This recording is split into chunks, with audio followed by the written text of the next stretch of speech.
রাধে রাধে সকল বৈষ্ণব ভক্তবৃন্দের শ্রীচরণে আমার কোটি কোটি কোটি কোটি প্রণাম। তো অনেকের মনেই প্রশ্নটা থাকে, শঙ্খ শুধুমাত্র 3 বারই কেন বাজানো হয়, 4 বার কেন বাজানো হয় না?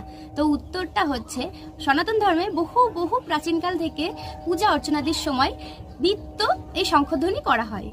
তো এই নিত্য পূজার সময় যদি আমরা 3 বার করে শঙ্খধ্বনি করি, তাহলে যে বাড়িতে এই শঙ্খ বাজানো হয় সেই বাড়িতে অশুভ শক্তি বিদায় নেয় এবং শুভ শক্তি সর্বদাই বিরাজ করে। এছাড়াও সেই বাড়ি সর্বদাই সুখময় হয়ে থাকে, সুখ শান্তি বিরাজ করে। এবার আসি আসল কথাতে, শঙ্খ কেন 3 বারই বাজানো হয়, 4 বার কেন বাজানো হয় না?